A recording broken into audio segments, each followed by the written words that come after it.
प्रधानमंत्री आवास योजना ग्रामीण का ऑनलाइन आवेदन करने से पहले अगर आप चाहे तो एक पात्रता फॉर्म भर सकते हैं, जिसके अंदर कुछ एक सवालों के जवाब देने होते हैं।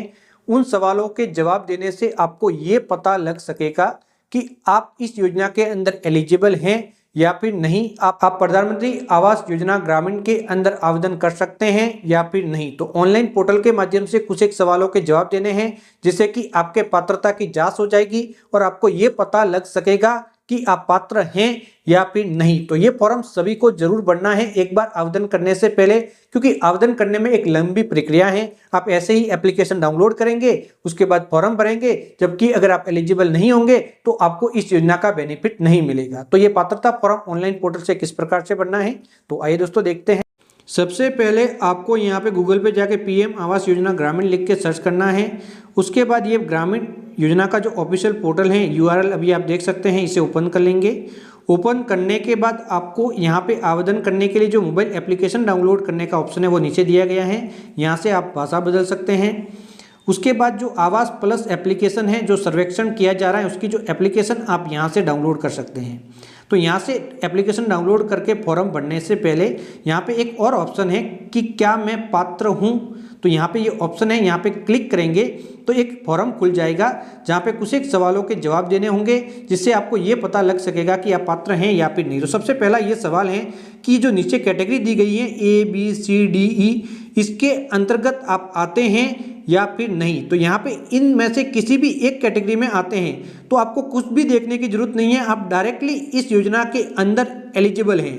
तो यहाँ पे दोस्तों देख सकते हैं, तो यहाँ पे ये जो कैटेगरी है, यहाँ पे देख ले ABCD, तो इसके अंदर कोई भी एक कैटेगरी में है तो आगे आपको कुछ भी अन्य कैटेगरी देखने की जरूरत नहीं है। तो यहाँ पे दोस्तों देख सकते हैं, क्या यहाँ पे मैंने हिंदी में कन्वर्ट कर लिया है गूगल ट्रांसलेटर के द्वारा। तो भी आप देख सकते हैं, क्या आप आश्रय नहीं है, यानी कि आपके पास कोई भी मकान वगैरह नहीं है, आपके रहने के लिए कोई सुविधा नहीं है, ये पहला सवाल है। तो आपके पास आश्रय नहीं है, पहला वाला सवाल का जवाब ये है। आप निराश्रित भिक्षा पर जीवन व्यापन करने वाले लोग हैं, यानी आपके पास कोई भी, आप निराश्रित हैं, आप भिक्षा मांग के जीवन व्यापन कर रहे हैं, तो भी आप इस योजना के अंदर एलिजिबल हैं। आप मैनुअली स्क्वेंजर हैं, तब भी आप इस योजना के अंदर एलिजिबल हैं। तो आप यहाँ पे इस श्रेणी में आते हैं। क्या आप जनजातीय समूह से हैं, किसी भी जनजातीय समूह से हैं, तो भी आप इस योजना के अंदर एलिजिबल हैं। और आप बंधुआ मजदूरी से मुक्त किए गए हैं, तब भी आप इस योजना के अंदर एलिजिबल हैं। तो पहली एलिजिबिलिटी आपको पता लग गई होगी। पात्रता जांचने का दूसरा बिंदु है कि आप ग्रामीण क्षेत्र से होने चाहिए। तो ग्रामीण क्षेत्र से हैं वही आवेदन कर सकते हैं। योजना का नाम भी यहाँ पे मुख्यमंत्री आवास योजना ग्रामीण है, तो ये तो आपका होना ही चाहिए। तो दूसरा बिंदु ये है, तो यहाँ पे यस करके नेक्स्ट कर लेते हैं। डू यू और any member of your household which पक्का हाउस, यानी कि आपके परिवार के किसी भी सदस्य के नाम से कोई पक्का हाउस है।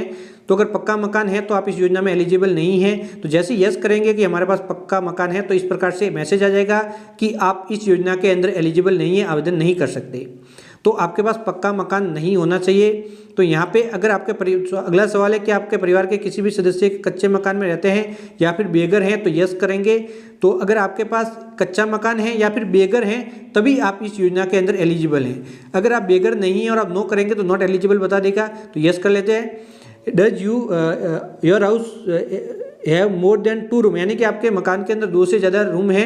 क्या आपके घर में 2 से अधिक कमरे हैं? अगर 2 से अधिक कमरे हैं तो योजना के अंदर एलिजिबल नहीं है। तो जैसे यस करेंगे वापस एरर मिल जाएंगी। तो 2 से कम रूम आपके होने चाहिए, 2 या फिर 2 से कम रूम आपके मकान में, तभी आप एलिजिबल है कच्चे हाउस के अंदर। अगला, क्या आपके परिवार के किसी सदस्य के पास मोटर चलित 3 पहिया 4 पहिया, यानी कि परिवार के अंदर किसी भी सदस्य के नाम पे 3 व्हीलर या फिर 4 व्हीलर वाहन है, तो आप एलिजिबल नहीं हैं। तो जैसे ही आप यहाँ पे वाहन है तो यस करेंगे, तो आप नॉट एलिजिबल बताएंगे, तो आपको कहना है कि नो, मैं एलिजिबल नहीं हूँ। क्या आपके परिवार के किसी भी सदस्य के पास 3 व्हीलर 4 व्हीलर कृषि यंत्र, यानी कि कृषि से संबंधित जो भी यंत्र होते हैं 3 व्हीलर 4 व्हीलर वो हैं, तो भी आप एलिजिबल नहीं हैं। ये तीसरा है कि आपके परिवार के किसी भी सदस्य के नाम पे 50,000 रुपये या से अधिक की किसान क्रेडिट कार्ड वाली सीमा का कोई किसान क्रेडिट कार्ड, यानी कि 50,000 से अधिक सीमा का किसान क्रेडिट कार्ड परिवार के किसी भी सदस्य के नाम पे है, तो आप एलिजिबल नहीं हैं।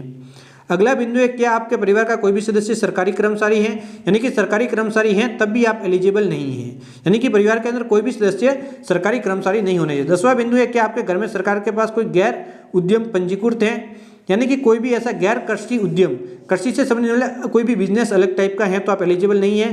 परिवार के अंदर कोई भी सदस्य 15,000 रुपये से अधिक कमा रहा है तब भी आप इस योजना के अंदर एलिजिबल नहीं है। देख सकते हैं 11वां बिंदु है। तो यहाँ पे दोस्तों देख सकते हैं इन सवालों के जब यस नो में जवाब देंगे तो आपको जवाब मिल जाएगा। क्या आप या आपके परिवार का कोई अन्य सदस्य आयकर का यानी कि इनकम टैक्स पेयर है, आपके परिवार के अंदर इनकम टैक्स का भुगतान करता है तो भी आप एलिजिबल नहीं हैं।